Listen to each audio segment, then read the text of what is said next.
Everything else can be taken away, but what you put in your mind belongs to you forever. Maya believed this with religious fervor. She'd calculated that maintaining her current GPA while excelling on standardized tests would earn her enough scholarship money to graduate debt-free.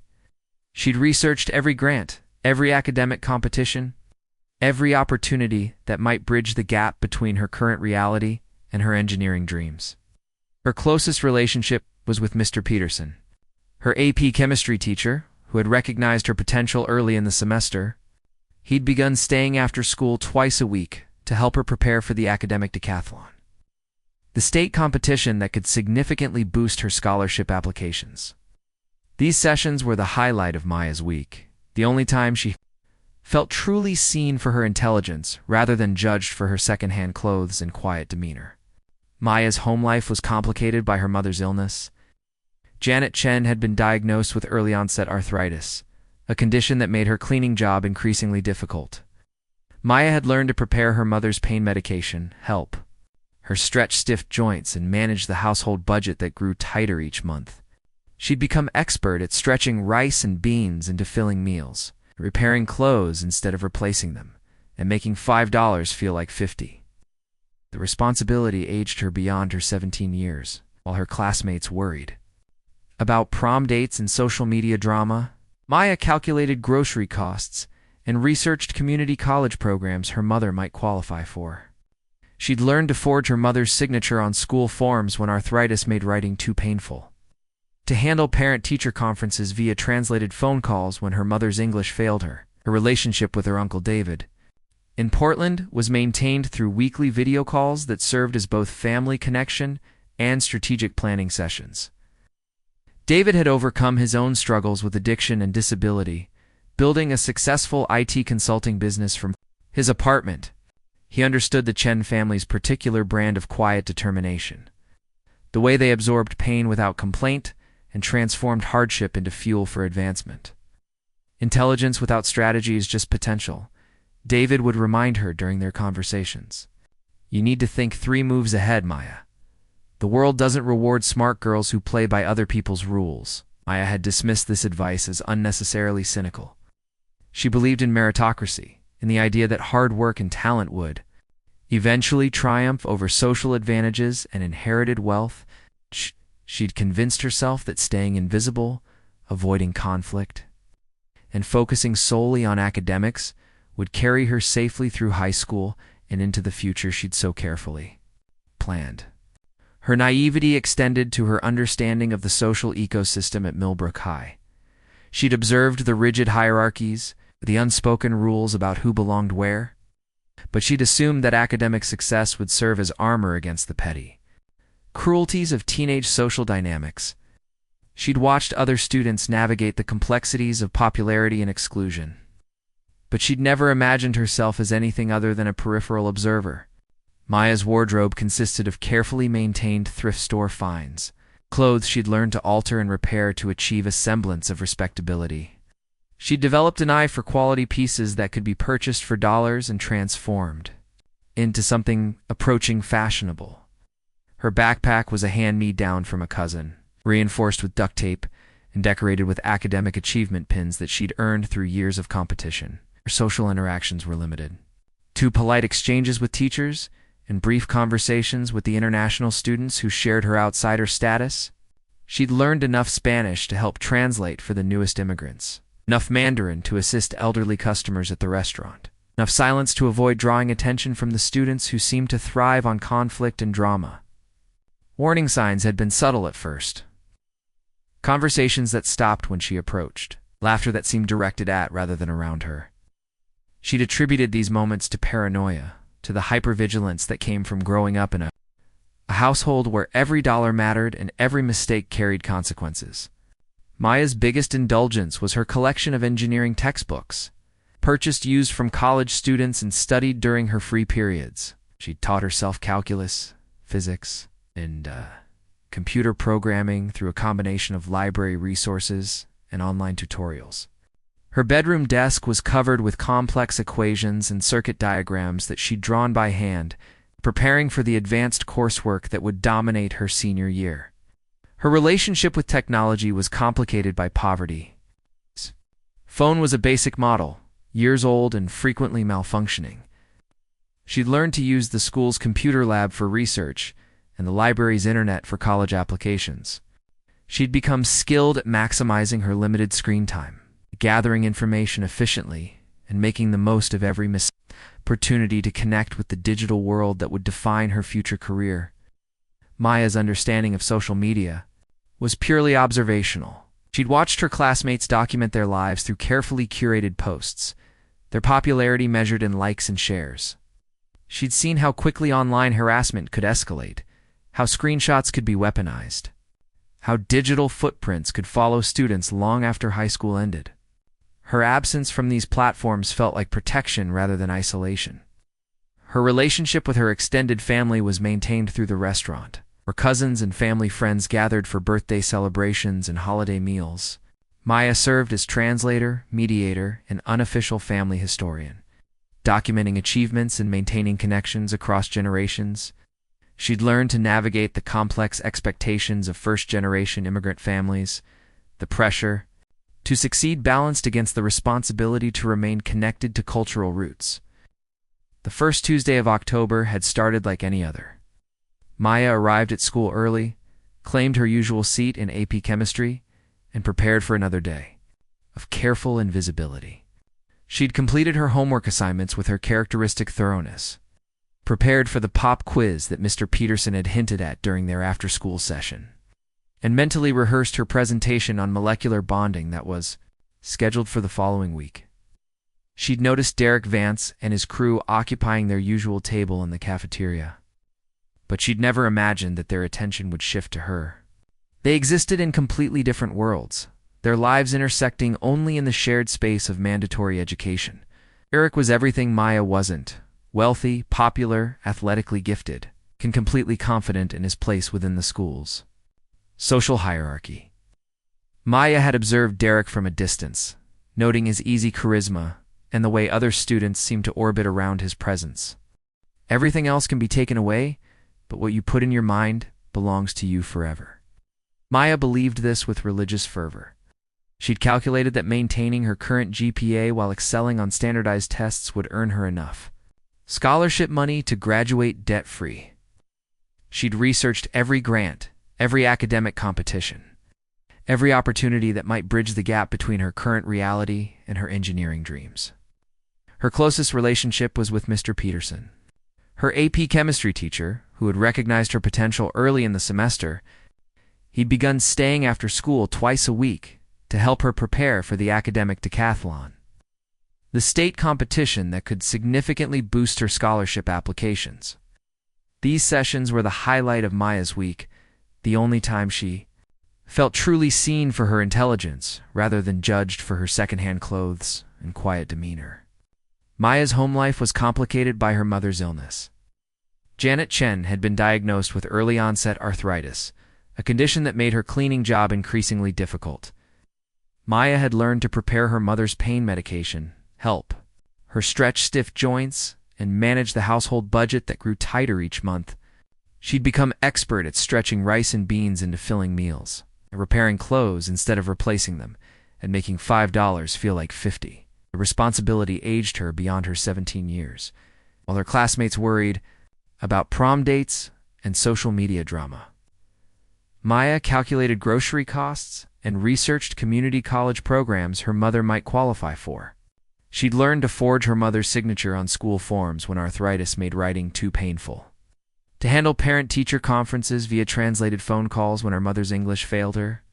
Her relationship with her Uncle David in Portland was maintained through weekly video calls that served as both family connection and strategic planning sessions. David had overcome his own struggles with addiction and disability, building a successful IT consulting business from his apartment. He understood the Chen family's particular brand of quiet determination, the way they absorbed pain without complaint and transformed hardship into fuel for advancement. Intelligence without strategy is just potential, David would remind her during their conversations. You need to think 3 moves ahead, Maya. The world doesn't reward smart girls who play by other people's rules. Maya had dismissed this advice as unnecessarily cynical. She believed in meritocracy, in the idea that hard work and talent would eventually triumph over social advantages and inherited wealth. She'd convinced herself that staying invisible, avoiding conflict, and focusing solely on academics would carry her safely through high school and into the future she'd so carefully planned. Her naivety extended to her understanding of the social ecosystem at Millbrook High. She'd observed the rigid hierarchies, the unspoken rules about who belonged where. But she'd assumed that academic success would serve as armor against the petty cruelties of teenage social dynamics. She'd watched other students navigate the complexities of popularity and exclusion, but she'd never imagined herself as anything other than a peripheral observer. Maya's wardrobe consisted of carefully maintained thrift store finds, clothes she'd learned to alter and repair to achieve a semblance of respectability. She'd developed an eye for quality pieces that could be purchased for dollars and transformed into something approaching fashionable. Her backpack was a hand-me-down from a cousin, reinforced with duct tape and decorated with academic achievement pins that she'd earned through years of competition. Her social interactions were limited. 2 polite exchanges with teachers and brief conversations with the international students who shared her outsider status.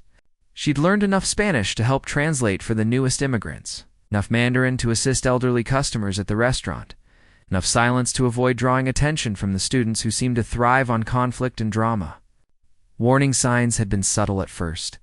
Conversations that stopped when she approached. Laughter that seemed directed at rather than around her. She'd attributed these moments to paranoia, to the hypervigilance that came from growing up in a household where every dollar mattered and every mistake carried consequences. Maya's biggest indulgence was her collection of engineering textbooks, purchased used from college students and studied during her free periods.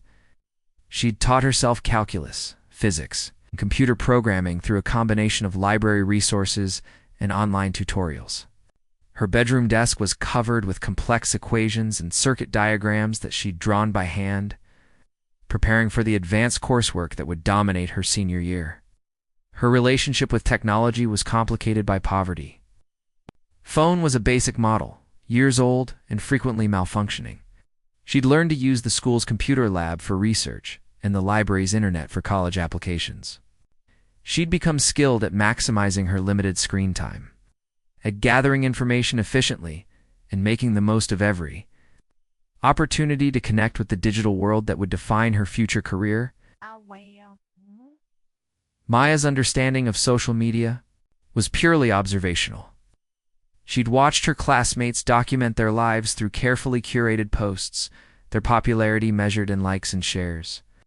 She'd seen how quickly online harassment could escalate, how screenshots could be weaponized, how digital footprints could follow students long after high school ended. Her absence from these platforms felt like protection rather than isolation. Her relationship with her extended family was maintained through the restaurant, where cousins and family friends gathered for birthday celebrations and holiday meals. Maya served as translator, mediator, and unofficial family historian, documenting achievements and maintaining connections across generations. She'd learned to navigate the complex expectations of first-generation immigrant families, the pressure to succeed balanced against the responsibility to remain connected to cultural roots. The first Tuesday of October had started like any other. Maya arrived at school early, claimed her usual seat in AP Chemistry, and prepared for another day of careful invisibility. She'd completed her homework assignments with her characteristic thoroughness, prepared for the pop quiz that Mr. Peterson had hinted at during their after-school session, and mentally rehearsed her presentation on molecular bonding that was scheduled for the following week. She'd noticed Derek Vance and his crew occupying their usual table in the cafeteria, but she'd never imagined that their attention would shift to her. They existed in completely different worlds, their lives intersecting only in the shared space of mandatory education. Derek was everything Maya wasn't: wealthy, popular, athletically gifted, and completely confident in his place within the schools. Social hierarchy. Maya had observed Derek from a distance, noting his easy charisma and the way other students seemed to orbit around his presence. Preparing and narrating this story took us a lot of time, so if you are enjoying it, subscribe to our channel. It means a lot to us. Now back to the story. Everything else can be taken away, but what you put in your mind belongs to you forever. Maya believed this with religious fervor. She'd calculated that maintaining her current GPA while excelling on standardized tests would earn her enough scholarship money to graduate debt-free. She'd researched every grant, every academic competition, every opportunity that might bridge the gap between her current reality and her engineering dreams. Her closest relationship was with Mr. Peterson, her AP chemistry teacher who had recognized her potential early in the semester. He'd begun staying after school twice a week to help her prepare for the academic decathlon, the state competition that could significantly boost her scholarship applications. These sessions were the highlight of Maya's week, the only time she felt truly seen for her intelligence rather than judged for her second-hand clothes and quiet demeanor. Maya's home life was complicated by her mother's illness. Janet Chen had been diagnosed with early-onset arthritis, a condition that made her cleaning job increasingly difficult. Maya had learned to prepare her mother's pain medication, help her stretch stiff joints, and manage the household budget that grew tighter each month. She'd become expert at stretching rice and beans into filling meals, at repairing clothes instead of replacing them, at making $5 feel like 50. The responsibility aged her beyond her 17 years, while her classmates worried about prom dates and social media drama. Maya calculated grocery costs and researched community college programs her mother might qualify for. She'd learned to forge her mother's signature on school forms when arthritis made writing too painful, to handle parent-teacher conferences via translated phone calls when her mother's English failed her. Her relationship with her Uncle David in Portland was maintained through weekly video calls that served as both family connection and strategic planning sessions. David had overcome his own struggles with addiction and disability, building a successful IT consulting business from his apartment. He understood the Chen family's particular brand of quiet determination, the way they absorbed pain without complaint and transformed hardship into fuel for advancement. Intelligence without strategy is just potential, David would remind her during their conversations. You need to think 3 moves ahead, Maya. The world doesn't reward smart girls who play by other people's rules. Maya had dismissed this advice as unnecessarily cynical. She believed in meritocracy and the idea that hard work and talent would eventually triumph over social advantages and inherited wealth. She'd convinced herself that staying invisible, avoiding conflict, focusing solely on academics would carry her safely through high school and into the future she'd so carefully planned. Her naivety extended to her understanding of the social ecosystem at Millbrook High. She'd observed the rigid hierarchies, the unspoken rules about who belonged where. But she'd assumed that academic success would serve as armor against the petty cruelties of teenage social dynamics. She'd watched other students navigate the complexities of popularity and exclusion, but she'd never imagined herself as anything other than a peripheral observer. Maya's wardrobe consisted of carefully maintained thrift store finds, clothes she'd learned to alter and repair to achieve a semblance of respectability. She'd developed an eye for quality pieces that could be purchased for dollars and transformed into something approaching fashionable.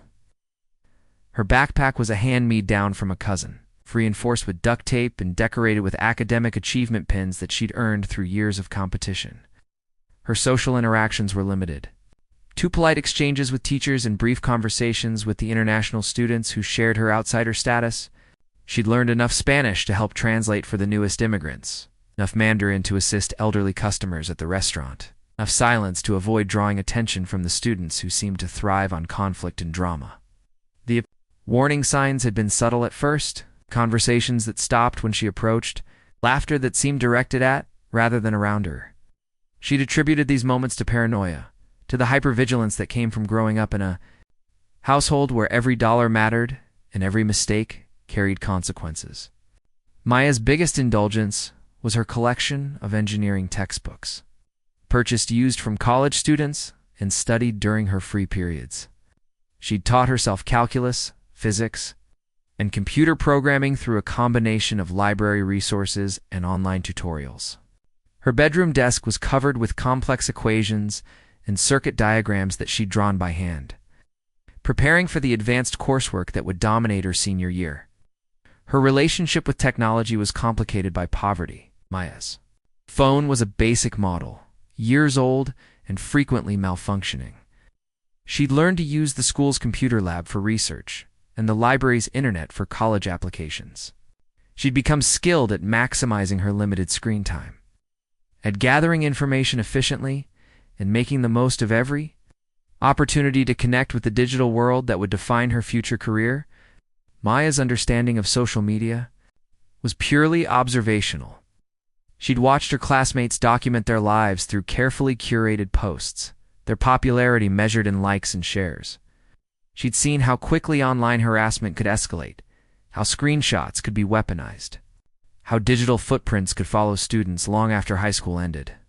Her absence from these platforms felt like protection rather than isolation. Her relationship with her extended family was maintained through the restaurant, where cousins and family friends gathered for birthday celebrations and holiday meals. Maya served as translator, mediator, and unofficial family historian, documenting achievements and maintaining connections across generations. She'd learned to navigate the complex expectations of first-generation immigrant families, the pressure to succeed balanced against the responsibility to remain connected to cultural roots. The first Tuesday of October had started like any other. Maya arrived at school early, claimed her usual seat in AP Chemistry, and prepared for another day of careful invisibility. She'd completed her homework assignments with her characteristic thoroughness, prepared for the pop quiz that Mr. Peterson had hinted at during their after-school session, mentally rehearsed her presentation on molecular bonding that was scheduled for the following week. She'd noticed Derek Vance and his crew occupying their usual table in the cafeteria, but she'd never imagined that their attention would shift to her. They existed in completely different worlds, their lives intersecting only in the shared space of mandatory education. Derek was everything Maya wasn't: wealthy, popular, athletically gifted, and completely confident in his place within the school's social hierarchy. Maya had observed Derek from a distance, noting his easy charisma and the way other students seemed to orbit around his presence. She'd watched him effortlessly navigate the social complexities that left her feeling exhausted and confused. His life appeared charmed, free from the financial constraints and family responsibilities that defined her daily existence. The irony wasn't lost on her that Derek's academic struggles were common knowledge, while her intellectual achievements remained invisible. She'd seen him struggle with concepts in chemistry that she'd mastered in middle school, watched him rely on charm, an athletic reputation to compensate for academic shortcomings. The unfairness of their different trajectories had bothered her in an abstract way, but she'd never imagined that their paths would violently intersect. Maya's plan for the day had been simple: attend classes, participate in academic decathlon, practice, work her shift at the restaurant, and spend the evening preparing for her SAT retake. She'd been focused on increasing her math score by 50 points, the difference between good scholarship offers and great ones. Her future felt concrete and attainable, built on a foundation of hard work and careful planning. She'd had no way of knowing that Derek and his friends had been watching her, cataloging her routines, her vulnerabilities, her isolation. She'd been completely unaware that her academic success had marked her as a target, that her quiet demeanor had been interpreted as weakness rather than wisdom. The girl who thought she'd made herself invisible had actually become the most visible target of all. Maya Chen's mornings began with the soft hum of her alarm clock at 5:30, sound that had become as familiar as her own heartbeat. She'd trained herself to wake without hitting snooze, understanding that every minute of her carefully orchestrated routine mattered.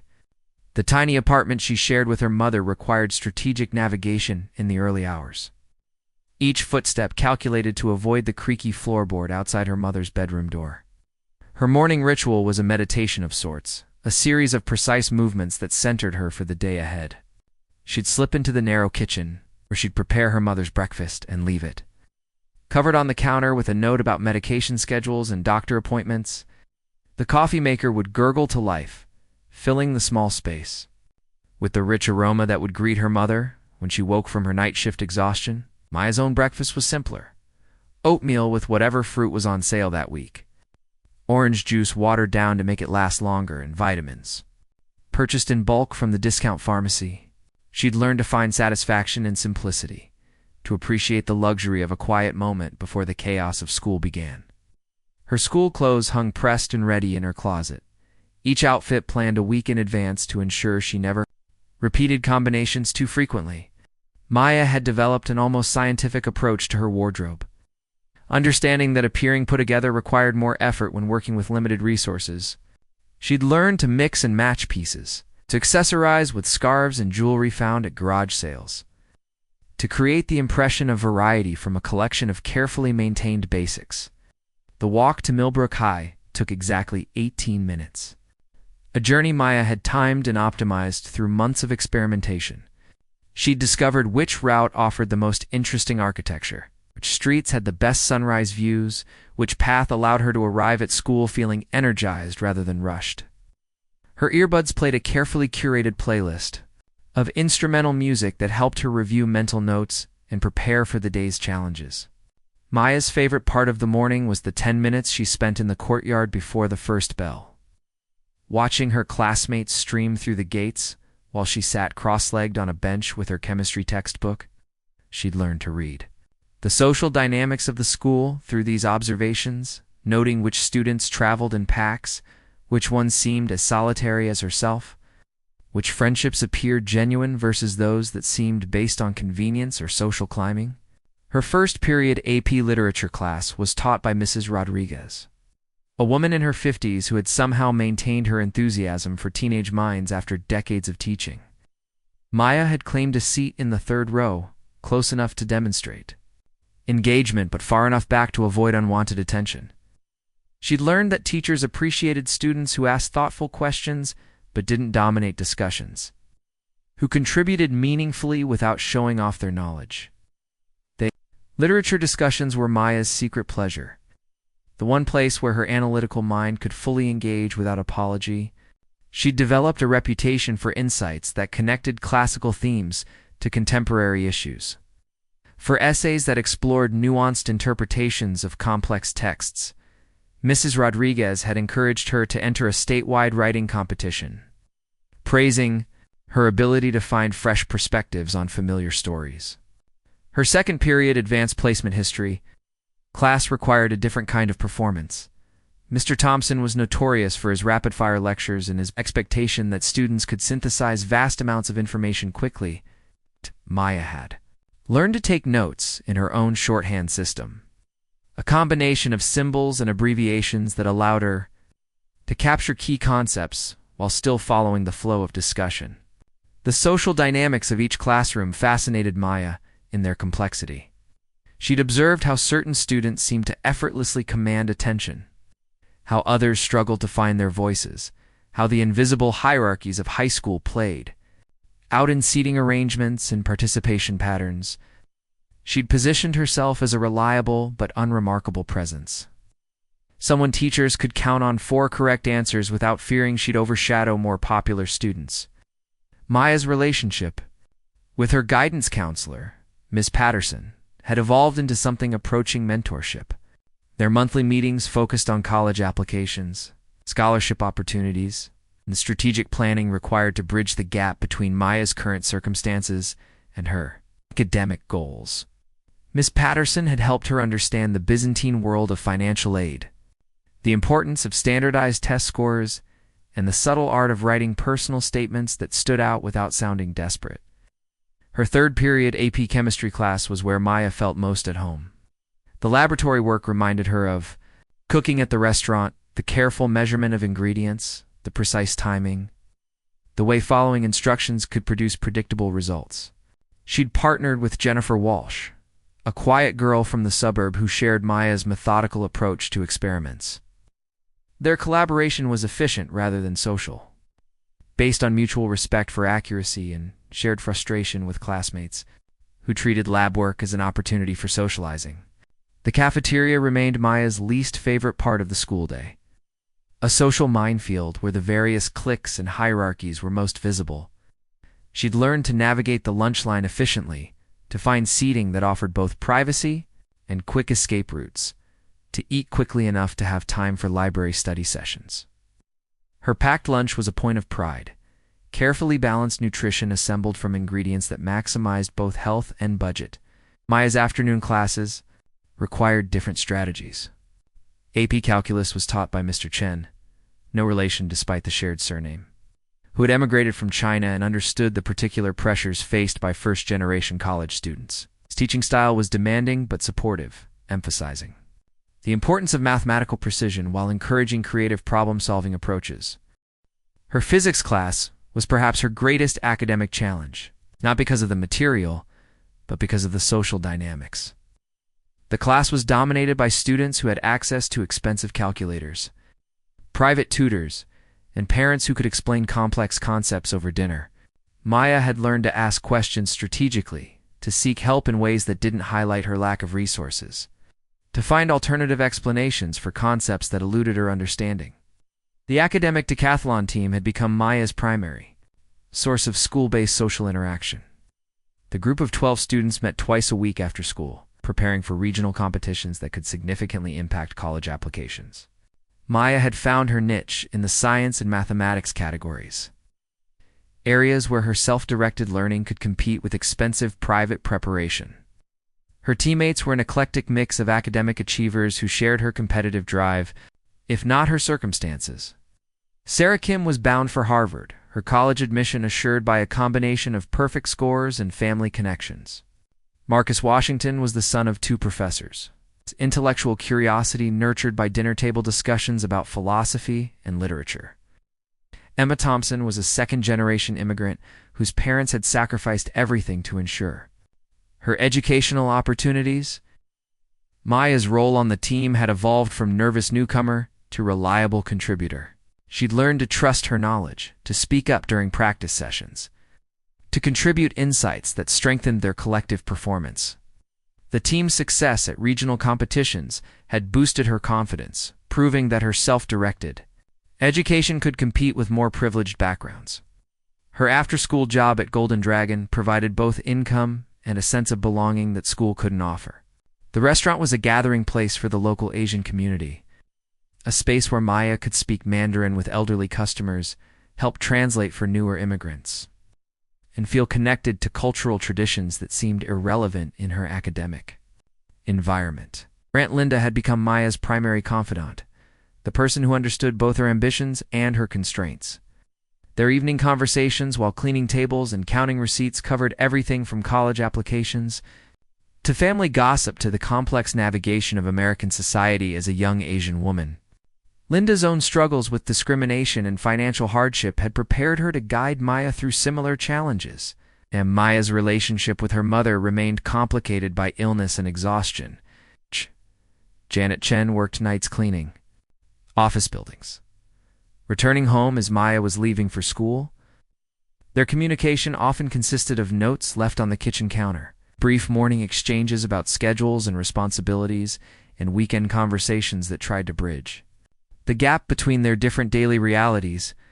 The weight of being her family's hope for upward mobility rested heavily on Maya's shoulders. She understood that her academic success represented more than personal achievement.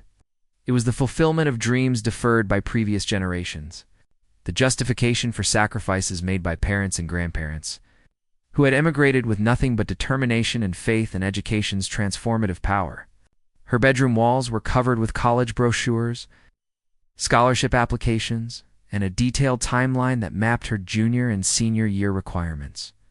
Maya had calculated that maintaining her current GPA while achieving specific standardized test scores would qualify her for merit scholarships that could cover tuition at several prestigious engineering programs.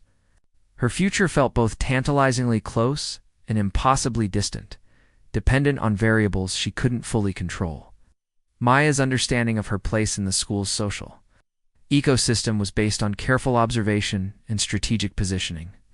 She'd learned to recognize the signs of potential conflict, to avoid situations that might draw unwanted attention, to navigate the complex world of teenage social dynamics without becoming a target. Her quiet confidence masked a deep awareness of her vulnerability, her understanding that academic success could become a liability if it threatened the wrong people. The innocence of her daily routine, the careful optimism of her college plans, the trust she placed in systems and institutions to reward merit over privilege. All of this would soon be tested in ways she couldn't imagine. Maya Chen was about to discover that being smart, hardworking, and invisible wasn't enough to protect her from the particular cruelty of students who had never faced real consequences for their actions. Derek Vance possessed the kind of effortless confidence that only came from never having to question your place in the world. At 18, he stood 6 feet 3 inches tall, with the broad shoulders and narrow waist that made varsity lettermen. Jackets looked like they'd been tailored specifically for his frame. His sandy blonde hair caught the light in the school hallways, and his emerald green eyes held the lazy assurance of someone who'd never been told no by anyone who mattered. His morning routine began in a bedroom larger than most studio apartments. Walls lined with trophies from football, basketball, and track competitions that stretched back to elementary school. Derek's achievements weren't just personal victories, they were family legacy maintenance. The Vance name had been synonymous with athletic excellence at Millbrook High for 3 generations.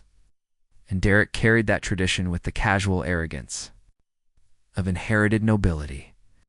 The Vance family mansion sat on 12 acres of manicured grounds in the historic district, sprawling Victorian that had been featured in architectural magazines and served as a backdrop for charity galas and political fundraisers. Derek's father, Senator Robert Vance, had leveraged his high school football stardom into a Yale scholarship, then a law degree, then a political career that had made him one of Oregon's most influential power brokers. His mother, Catherine Vance, had been homecoming queen at the University of Oregon before becoming a society fixture, whose charity work was more about networking than altruism. Derek's allowance exceeded most teenagers' part-time job earnings, dispensed automatically into his checking account every month without discussion of responsibility or accountability. His truck, a lifted Ford F-250 with custom paint and chrome accents, had been a 16th birthday present that cost more than many families' annual income. He drove it with the same casual entitlement he brought to everything else, occupying parking spaces reserved for faculty and leaving it running in fire lanes because he'd never faced consequences for such minor infractions. His academic performance was a masterpiece of strategic mediocrity. Derek maintained just enough grade point average to remain eligible for athletics while demonstrating through his attitude that intellectual achievement was beneath someone of his social standing. He'd learned to charm teachers with his smile, to deflect academic criticism with references to his athletic commitments, and to leverage his family's donations to the school district when charm wasn't sufficient. The Vance family's relationship with Millbrook High School was less about education and more about maintaining institutional control. Robert Vance had served on the school board for 6 years, his influence extending into hiring decisions, budget allocations, and disciplinary policies. The football field bore a plaque acknowledging the Vance family's contribution to the stadium renovation. And the library's computer lab had been funded through Catherine Vance's charity foundation. Derek's inner circle reflected his understanding of power dynamics and social hierarchy. Tyler Morrison served as his lieutenant, a role he'd earned through a combination of family wealth and personal ruthlessness. Tyler's father owned 3 car dealerships and a construction company. His success built on political connections and strategic campaign contributions. Tyler had inherited his father's instinct for identifying weakness and exploiting it, though. He channeled these talents into social dominance rather than business competition. Tyler's appearance was carefully cultivated to project both athleticism and affluence. His dark hair was styled with expensive products. His wardrobe consisted of designer athletic wear that cost more than most students' entire closets, and his accessories included a platinum watch and gold chain that served as visible symbols of his family's prosperity. He carried himself with the swaggering confidence of someone who'd never questioned his right to take whatever he wanted from whomever he could overpower. Logan Webb completed their triumvirate, his inclusion based on his family's political connections and his personal talent for cruelty. Logan's mother was the mayor of Millbrook, her position secured through a combination of family money and strategic alliances with business leaders like the Vances and Morrisons. Logan had grown up understanding that rules were suggestions, that authority figures were allies rather than obstacles, and that his actions would be protected by a network of adult enablers who valued social stability over justice. Logan's specialty was psychological warfare, the subtle art of destroying reputations and crushing spirits without leaving obvious evidence. He'd perfected the ability to isolate targets, to spread rumors that seemed plausible, to orchestrate social campaigns. That turned entire peer groups against individual students. His cruelty was systematic and patient, designed to create maximum suffering while maintaining plausible deniability. The three had been inseparable since middle school, their friendships cemented by shared advantages and mutual protection. Learned to coordinate their attacks, to provide alibis for each other's misconduct, and to present a united front against any attempts to hold them accountable. Their parents' social connections meant that complaints about their behavior were filtered through adults who prioritized maintaining relationships over protecting vulnerable students. Derek's relationship with academic achievement was complicated by his understanding that intelligence was a tool rather than a virtue. He'd learned to identify the smartest students in his classes, to cultivate relationships that could benefit his grades, and to manipulate academic situations to his advantage. His charm offensive typically began with casual conversation, progressed to requests for homework help, and culminated in demands for completed assignments that he'd claim as his own work. The pattern had worked successfully throughout his high school career. Academically gifted students were typically social outsiders who craved acceptance from popular peers. Derek had learned to offer just enough friendship to secure cooperation, then withdraw his attention once he'd gotten what he needed. His victims were usually too grateful for temporary inclusion to complain about being used, and too isolated to effectively resist his manipulation. Tyler's approach to academic exploitation was more direct and threatening. He'd learned to identify students who were both academically capable and socially vulnerable, then apply pressure through intimidation and social isolation. His tactics included public humiliation, property destruction, and carefully orchestrated campaigns of harassment that wore down his target's resistance. He particularly enjoyed targeting students whose families couldn't afford to complain to school authorities. Logan's contribution to their academic fraud was his ability to gather intelligence about their targets. He'd developed networks of informants who reported on student schedules, family situations, and personal vulnerabilities. His mother's position as mayor gave him access to information about local families, including financial difficulties, legal troubles, and other circumstances that could be weaponized against students who might otherwise resist their demands. The trio's first encounter with Maya Chen had been entirely accidental, a collision of worlds that might have remained separate if not for the unfortunate timing of her academic decathlon practice. Derek had been using the chemistry lab to make up a test he'd missed due to football practice, his presence in the building after hours a violation of school policy that would have resulted in a suspension for any other student. Maya had been working alone in the lab, preparing for a regional science competition that could significantly impact her scholarship applications. She'd been so focused on her calculations that she hadn't noticed Derek's entrance until he'd cleared his throat behind her. The surprise had startled her into dropping her calculator, the expensive device her aunt had saved for months to purchase, shattering on the lab floor. Derek's initial reaction had been casual amusement rather than malice. He'd found her obvious distress entertaining, her careful attempts to gather the broken pieces somehow pathetic and endearing. His offer to help had been genuine, motivated by boredom rather than cruelty.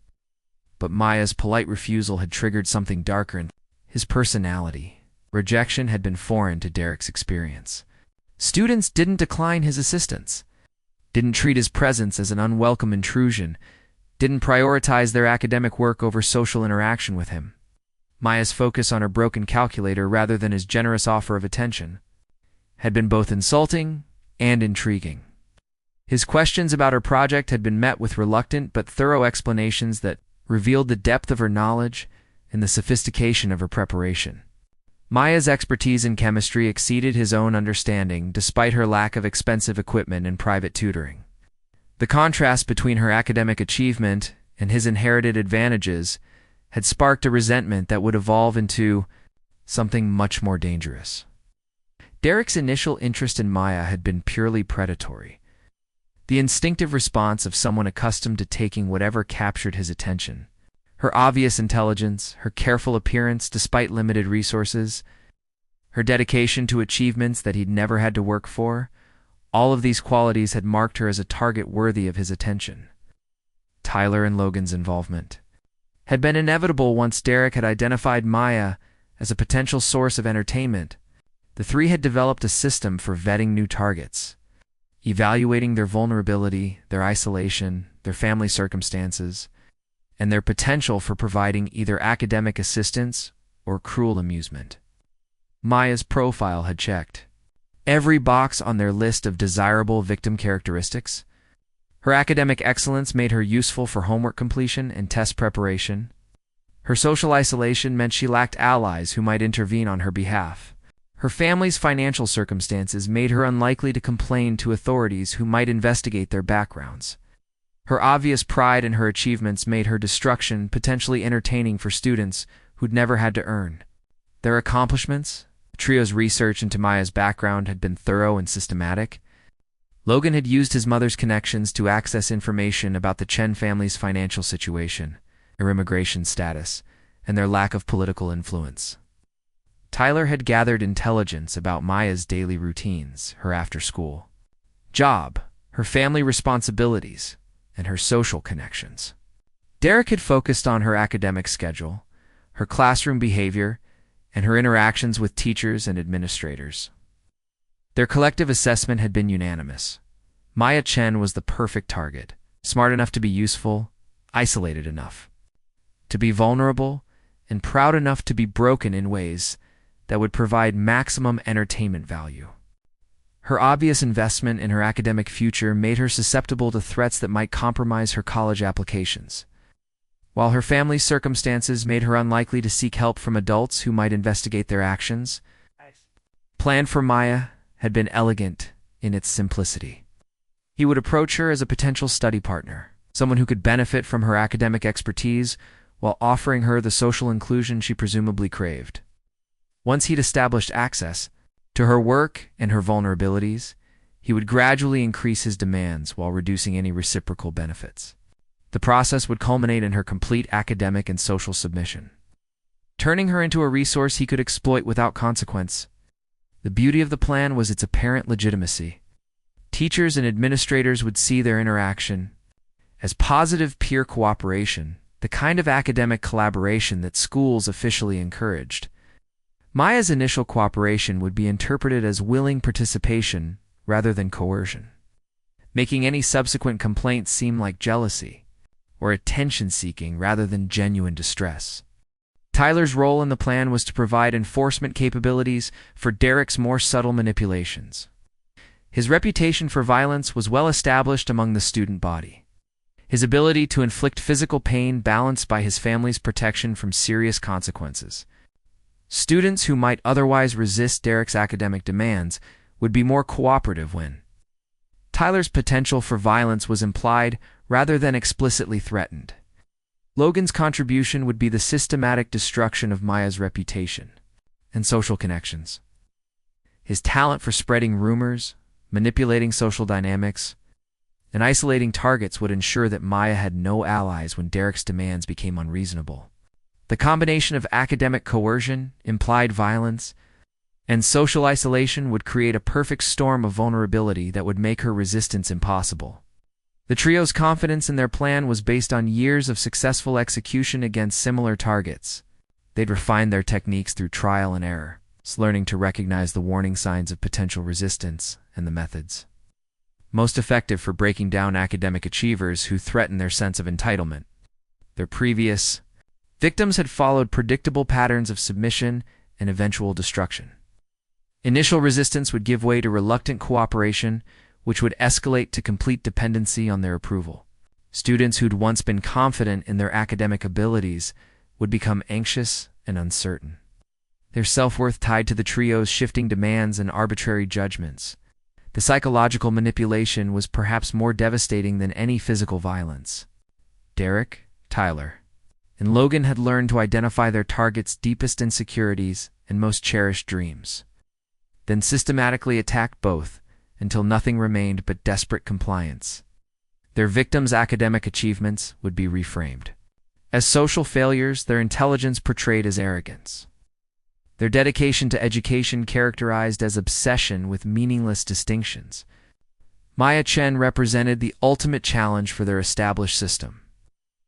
Her academic superiority was undeniable. Her dedication to education both admirable and infuriating. Her quiet confidence, a reproach to their inherited mediocrity. She embodied everything they'd been taught to value while simultaneously representing everything they'd learned to destroy. The collision between Maya's earnest pursuit of academic excellence and Derek's casual assumption of social dominance was inevitable. Two worldviews, two value systems, two approaches to success were about to clash in ways that would reveal the true nature of power, privilege, and the price of resistance in a system designed to protect the comfortable and punish the vulnerable. Derek's first move against Maya Chen was executed with the precision of a predator who had refined his hunting techniques through years of successful campaigns. The chemistry lab encounter had revealed her vulnerability, her dedication to academic achievement, and most importantly, her isolation from the social networks that might have protected her. What began as casual interest had evolved into something more calculated, more deliberate, more personally satisfying than his previous conquests. The opening gambit came during third period AP chemistry, when Derek slid into the seat beside Maya's usual spot in the back corner. She'd arrived early, as always, her notebook open, her textbook marked with careful annotations, her entire demeanor radiating the focused preparation that had become her trademark. Derek's presence in her sanctuary was both unexpected and immediately unsettling. His casual sprawl across the desk chair, a stark contrast to her precise posture. Maya, right? Derek's voice carried the practiced warmth he'd perfected for academic manipulation. I've been watching you in class. You really know your stuff. His smile was calculated to seem genuine, the kind of attention that had successfully disarmed dozens of academically gifted students over the years. I was wondering if you might be interested in studying together. I could really use someone with your brain to help me understand some of these concepts. Potts's response was polite but cautious, her years of social invisibility having taught her to be wary of sudden attention from popular students. She'd observed Derek's academic struggles from a distance, noted his tendency to charm teachers and manipulate situations to his advantage, and understood that his interest in her was likely transactional rather than genuine friendship. Her quiet eye, usually study alone, was accompanied by a subtle shift in her body language, a protective closing that Derek immediately recognized and chose to interpret as a challenge. "Come on, Derek," pressed, his tone becoming more insistent, while maintaining its surface friendliness. "I know you're probably busy with all your advanced classes, but I really think we could help each other out. You could explain the chemistry concepts to me, and I could help you with, the social side of things. Make sure you're not always eating lunch by yourself." The offer was expertly crafted to appeal to Maya's presumed desire for social acceptance while subtly emphasizing her isolation and positioning his friendship as something she should be grateful to receive.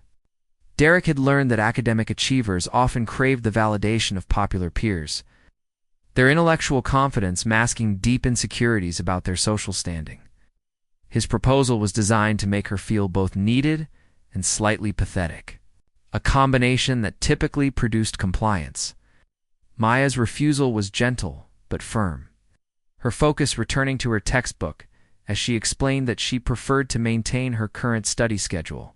The rejection was delivered without rudeness or explanation, simply a quiet assertion of her right to control her own academic time. Derek's expression shifted almost imperceptibly, the practiced charm giving way to something harder, more calculating, though his voice remained conversational. "That's too bad," Derek said, his tone carrying a subtle warning that Maya was too naive to fully recognize. "I was really hoping we could be friends. It gets lonely being the only one who cares about grades, doesn't it?" The comment was designed to plant seeds of doubt about her social isolation while simultaneously suggesting that his friendship was her only pathway to inclusion. Over the following days, Derek's campaign escalated with methodical precision. He began arriving early to chemistry class, consistently occupying seats near Maya's preferred location and engaging her in conversations that appeared friendly to outside observers while gradually becoming more intrusive and demanding. His questions about her study methods evolved into requests for homework help, then suggestions that she might want to share her lab notes, then casual mentions of specific assignments that he was struggling to complete. Maya's continued resistance to his advances triggered the involvement of Tyler Morrison. His reputation for intimidation was well established among the student body. Tyler's approach was less subtle than Derek's, his physical presence and aggressive demeanor designed to make Maya uncomfortable while providing Derek with plausible deniability about any threatening behavior. Tyler would position himself in Maya's peripheral vision during classes, his stare intense and unwelcoming, his occasional comments just loud enough for her to hear. "Some people think they're too good for friendly conversation," Tyler would mutter to Derek during chemistry class, his voice carrying just enough to reach Maya's ears. "It's almost like they think they're better than everyone else just because they get good grades." The comments were carefully crafted to plant seeds of social anxiety while maintaining the appearance of casual conversation between friends. Logan Webb's contribution to the campaign was more sophisticated, involving the systematic gathering of information about Maya's daily routines, her family circumstances, and her social connections. Logan's mother's position as mayor provided him with access to municipal records, school district information, and the kind of demographic data that could be weaponized against families who lacked political influence. His research into the Chen family's financial situation, immigration history, and employment circumstances provided the trio with ammunition for future escalation. The transformation of Maya's school experience was gradual but inexorable. Sanctuary in the chemistry lab became a source of anxiety as Derek's presence made her increasingly uncomfortable. Her quiet confidence began to erode under the constant pressure of unwanted attention, inappropriate demands, and the growing realization that her academic excellence had somehow made her a target rather than providing protection. Derek's requests for academic assistance became more frequent and more demanding. His casual suggestions that Maya might want to help him with specific assignments evolved into expectations, then into subtle threats about the consequences of continued refusal. The chemistry that had once been Maya's favorite subject became a source of dread as Derek's presence transformed her classroom sanctuary into a battleground where her academic integrity was under constant assault. The escalation reached a new level when Derek began following Maya to her other classes, his presence in the hallways becoming a constant source of stress and anxiety. His casual conversations with teachers about their mutual interest in chemistry were designed to create the impression that they were study partners, making Maya's discomfort appear unreasonable and antisocial. The isolation that had once been Maya's protection became a vulnerability as Derek's campaign made her increasingly aware of her lack of allies. Tyler's role in the harassment became more pronounced as Derek's frustration with Maya's resistance grew.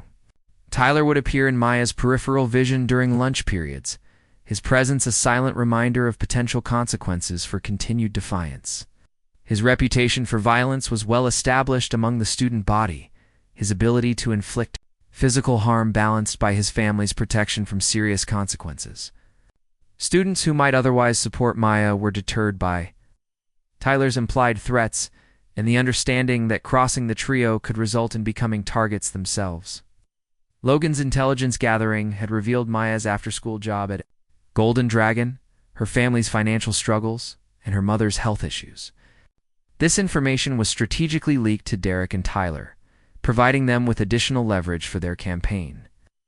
The knowledge that Maya's family couldn't afford to complain to school authorities or seek legal recourse made their harassment more aggressive and less cautious. The psychological pressure began to affect Maya's academic performance, her concentration disrupted by constant anxiety about potential confrontations. Her grades remained high, but the effort required to maintain her standards became increasingly exhausting as her mental energy was divided between academic focus and social survival. The joy she'd once found in learning was replaced by grim determination to preserve the future that academic success represented. Derek's demands for homework assistance escalated to expectations that Maya would complete entire assignments for him, her work submitted under his name, while she received no credit for her efforts. The theft of her intellectual labor was presented as a reasonable exchange for his continued tolerance of her presence in his social sphere, a transaction that Maya was expected to appreciate rather than resent. The breaking point came when Derek's academic demands interfered with Maya's preparation for the academic decathlon regional competition. Her refusal to complete his chemistry project, which was due the same day as her team's qualifying exam, triggered an escalation that revealed the true nature of his intentions. Derek's facade of friendly cooperation dissolved, replaced by the entitled rage of someone who'd never been denied anything he wanted. "You think you're so smart," Derek hissed during a confrontation in the empty chemistry lab, his voice carrying the venom of wounded privilege. "You think your grades make you special, but you're nobody. You're nothing. Your family cleans toilets for a living while my father runs this town." The mask had slipped, revealing the contempt that had always lurked beneath his manufactured charm. Tyler's involvement in the confrontation was more direct, his physical presence designed to intimidate Maya into submission. His reputation for violence was no longer implied but explicitly threatened. His size and strength used to create an atmosphere of fear that made resistance seem impossible. The chemistry lab, which had once been Maya's sanctuary, became a prison where she was trapped with two students who viewed her as an obstacle to be removed rather than a person with rights and dignity. Logan's contribution to the confrontation was the revelation of how thoroughly they'd researched her background. Their knowledge of her family's circumstances, her mother's health issues, and her financial vulnerabilities. The information was presented as evidence of their power and her helplessness, a demonstration that they could reach into every aspect of her life and destroy whatever they chose. The theft of Maya's laptop was the culmination of weeks of escalating harassment, a calculated destruction of her most essential tool for academic success. Derek's casual disposal of her property was presented as a reasonable consequence for her continued resistance, a lesson about the price of defying students who possessed the power to destroy her future. The laptop, which represented months of savings and careful financial planning, was reduced to electronic debris in seconds. Maya's isolation became complete as other students learned to avoid association with her. The social dynamics of high school created a protective bubble around the trio, while simultaneously creating a vacuum around Maya, leaving her without allies, advocates, or witnesses to their escalating harassment. The psychological warfare expanded beyond academic coercion to include attacks on Maya's reputation and social standing.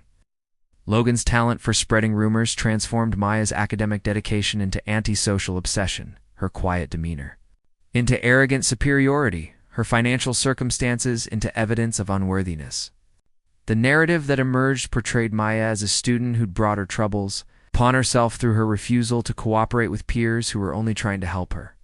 The administration's response to Maya's situation was a masterpiece of institutional indifference disguised as procedural thoroughness. Principal Morrison's investigation into her complaints was designed to appear comprehensive while actually protecting the students whose families held significant influence over the school district. The burden of proof was placed on Maya to demonstrate that her harassment was deliberate and coordinated rather than coincidental and misunderstood. Derek's father's intervention in the situation was swift and decisive. His political influence leveraged to reframe the narrative from harassment to misunderstanding. Senator Vance's conversation with Principal Morrison emphasized the importance of protecting young people from false accusations that could damage their futures, while subtly threatening consequences for administrators who failed to demonstrate appropriate judgment in handling sensitive situations.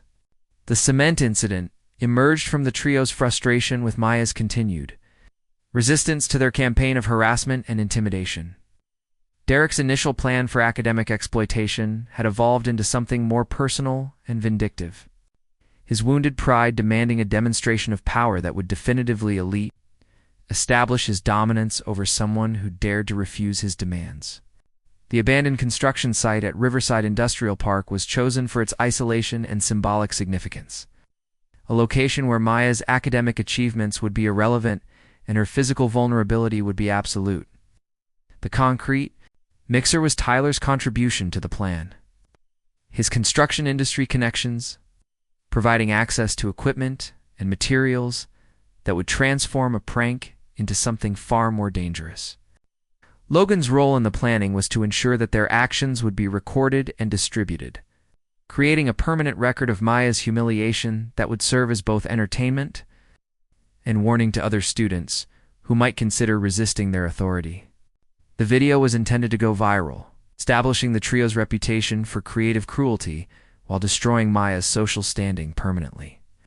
The execution of their plan required careful coordination and timing, with each member of the trio assigned specific responsibilities for Maya's capture, transportation, and restraint.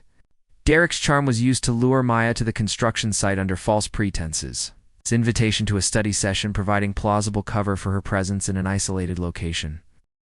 Maya's apparent cooperation with their plan was more sophisticated than they realized, her months of harassment having taught her to recognize patterns of escalation and prepare for eventual confrontation. Her Uncle David's military training had provided her with skills that extended beyond academic achievement, including surveillance techniques, evidence gathering, and strategic planning that would serve her well in the coming confrontation. The fake concrete mixture was Maya's masterstroke, a demonstration of the chemistry knowledge that Derek had tried to steal, combined with the strategic thinking that his harassment had inadvertently developed. Her apparent helplessness during the cementing process was carefully calculated theater, designed to provide the trio with the satisfaction they craved while gathering evidence of their criminal intent. The psychological transformation that occurred during Maya's apparent captivity was profound and permanent, her months of victimization crystallizing into something harder and more dangerous than her tormentors had ever imagined. Once apologized for existing discovered reserves of strength and ruthlessness that would reshape not only her own future, but the futures of everyone who'd underestimated her capacity for strategic revenge. Derek's realization that Maya had orchestrated their downfall came too late to prevent the consequences of their actions. The evidence she'd gathered, the witnesses she'd recruited, the legal framework she'd constructed around their harassment campaign. All of it had been invisible to students who'd never imagined that their victim possessed the intelligence and resources necessary to destroy them. The sledgehammer's impact against Derek's kneecap was both literal and symbolic, the physical destruction of his athletic future serving as immediate justice for months of psychological torture. Maya's precision in targeting his most vulnerable joint demonstrated the same methodical approach she'd applied to her academic studies. Her understanding of anatomy and physics transformed into tools of retribution. Tyler's jaw reconstruction would require months of surgery and rehabilitation, his ability to intimidate others through physical presence permanently compromised by the consequences of his own cruelty. The irony wasn't lost on Maya that Tyler's strength, which he'd used to terrorize vulnerable students, had been turned against him through the simple application of physics and leverage. Logan's fear-induced breakdown during the confrontation revealed the cowardice that had always lurked beneath his sophisticated cruelty. His talent for psychological manipulation proved useless when faced with someone who'd learned to weaponize his own techniques against him. The mayor's son, who'd built his reputation on destroying others' reputations, found himself completely helpless when confronted with the consequences of his actions. The legal consequences of the trio's actions extended far beyond their immediate physical injuries, the evidence Maya had gathered, providing prosecutors with a comprehensive case that included criminal conspiracy, assault, kidnapping, and hate crime charges. The same political connections that had protected them from school discipline proved inadequate against federal prosecutors who were immune to local influence. Derek's father's political career was destroyed by the revelation of his son's actions and his own attempts to cover them up. The senator who'd built his reputation on family values and educational reform was exposed as someone who'd used his influence to protect a criminal son while ignoring the suffering of his victim. The federal investigation that followed revealed additional instances of corruption and abuse of power that would result in his own criminal prosecution. Tyler's family's business empire crumbled under the weight of civil lawsuits and criminal investigations that revealed patterns of intimidation and harassment that extended far beyond high school bullying, construction company that had provided Equipment for Maya's torture was shut down by safety violations and regulatory violations that had been ignored due to political connections. Logan's mother's political career ended with her resignation from the mayor's office. Her ability to govern compromised by the revelation that she'd used municipal resources to gather intelligence on the families of her son's victims. The investigation that followed revealed additional instances of abuse of power and corruption that would result in federal charges and imprisonment. Maya's transformation from victim to victor was complete, her strategic patience and intellectual superiority. Having triumphed over wealth, privilege, and political influence, the girl who'd once been invisible had become the most famous student in Millbrook High School's history. Her story of resistance and revenge inspiring other victims while serving as a warning to potential bullies. The scholarship offers that. Flooded in after Maya's story became public were both vindication and opportunity. Her academic achievements, now supported by the kind of publicity that opened doors previously closed to students from her background, the engineering programs that had once seemed financially impossible became not just attainable, but competitive for her attention. Maya's speaking engagements at schools across the country provided her with a platform to share her story and encourage other victims to resist their tormentors. Her message was simple, but powerful. Intelligence and determination could overcome wealth and privilege, but only if victims were willing to fight back with the same ruthlessness their bullies had shown them.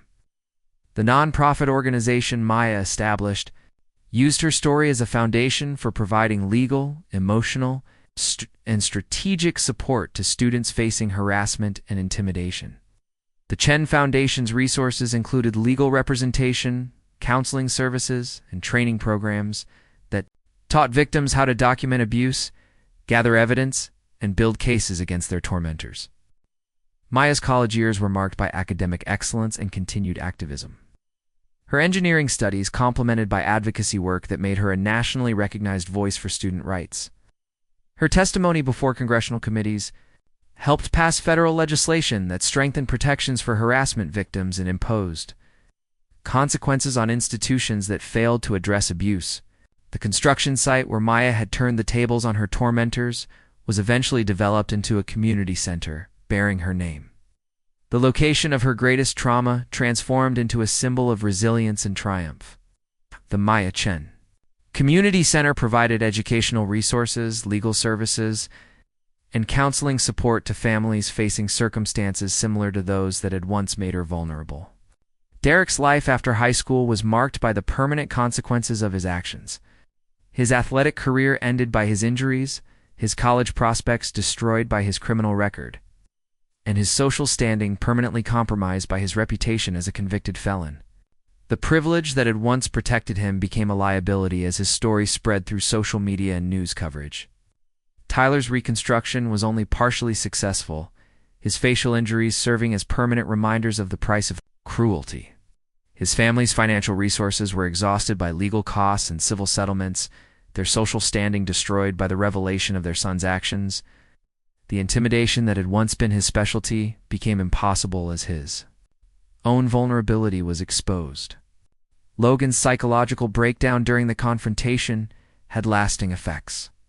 His ability to manipulate others compromised by the trauma of being manipulated himself. The sophisticated cruelty that had once been his trademark was replaced by anxiety and depression that would require years of therapy to address. His mother's imprisonment meant that his family's political influence was permanently eliminated. Maya's story became a cautionary tale about the dangers of underestimating quiet students, the power of intellectual superiority over social privilege, and the importance of strategic thinking in confronting injustice.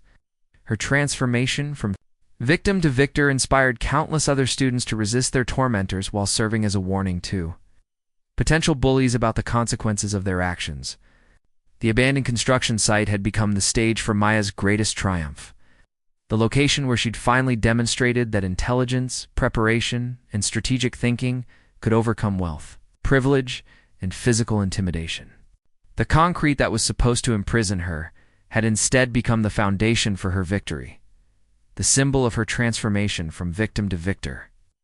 Maya's final words to her defeated tormentors were delivered with the same precision she'd applied to her academic work and her strategic revenge. Her message was clear and unmistakable. The age of consequence had arrived, and students who'd built their reputations on the suffering of others would finally face justice for their actions. The girl who'd once been invisible had become impossible. To ignore her story of resistance and revenge, serving as both inspiration and warning, Maya Chen had proven that victims didn't have to remain victims, that intelligence could triumph over brutality, and that justice, however delayed, was always possible for those willing to fight for it. Up next, you've got 2 more standout stories right on your screen. If this one hit the mark, you won't want to pass these up. Just click and check them out.